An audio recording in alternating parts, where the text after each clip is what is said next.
Hey guys, John V from PhoneArena here. You're watching our video comparison between the Samsung Galaxy S6 Edge and the Apple iPhone 6 Plus. Apple definitely changed it up big time last fall with the introduction of the iPhone 6 Plus. It's the biggest iPhone to date, and just like the iPhone 6, it proved to be quite successful just because it was constantly in demand, and goes to show people love big phones. But Samsung is hoping to grab some attention with its unique looking smartphone in the Samsung Galaxy S6 Edge. Of course, what's very unique about it, not only is it sporting a totally new premium design, but it's pretty cool with the dual curved display as well. Size, that's pretty much the main distinction between the designs here. Now, we have to applaud both for having a premium build. You have the aluminum body of the iPhone 6 Plus, which we find to be a little bit more durable than the Gorilla Glass 4 surfaces of the S6 Edge. Just because the S6 Edge just feels a little bit more fragile if we were to drop it.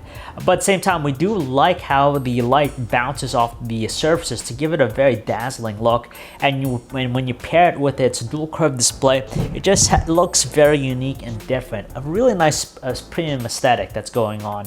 Now, they both offer fingerprint sensors incorporated into their home buttons. They're simple and easy to operate, but you get a wide degree of features with the S6 Edge. In particular, things like the IR blaster on the top edge, which allows it to double as universal remote. In the back, you have the heart rate sensor to measure your pulse. You have built-in wireless charging. And of course, the dual curved display of the handset offers some other software features that you don't get with the iPhone 6 Plus. So when you get a phone call, it'll light up in a very cool pattern, and on top of that, you have access to some of your favorite contacts directly from the lock and home screens.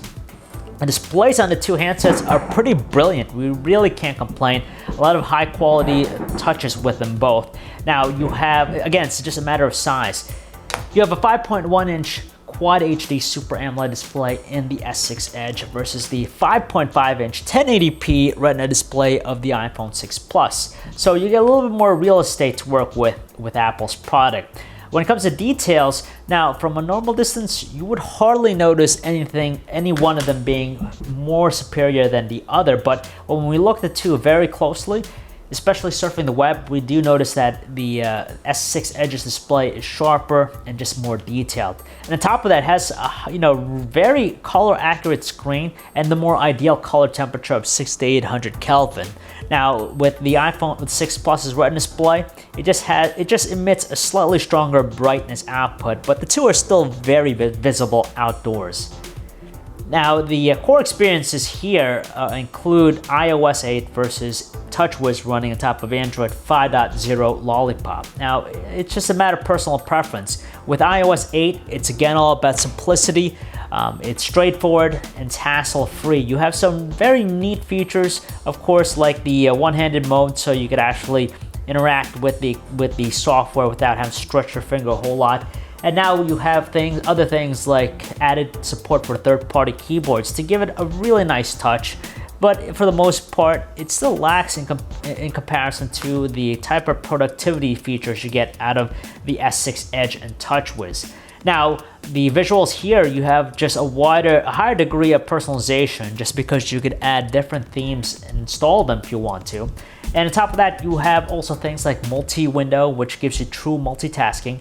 And you also have a similar one-handed mode to interact with the display. But beyond that, it just seems as though Android as a whole has a little bit more functionality that will appeal to power users. As far as their performances are concerned, the processing performance, we can't complain about both. They're exceptionally fast and responsive. Very minimal lag or slowdown in our time using both handsets.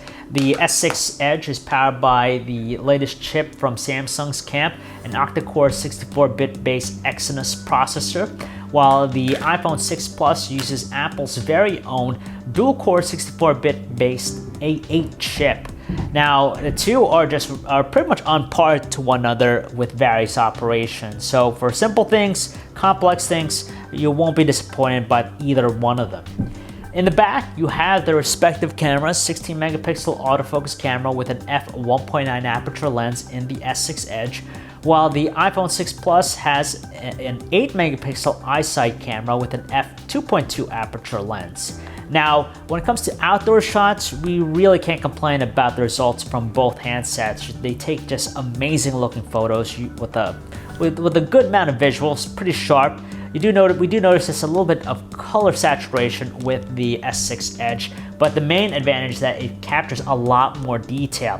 Under lower lighting conditions, that f1.9 aperture lens really makes itself very useful with the S6 Edge, just because it's able to draw in light more and at the same time take sharper images with a lot more detail than the iPhone 6 Plus. It's not to say the iPhone 6 Plus is bad under lower lighting conditions, it's actually exceptionally good, but the S6 Edge just takes better images.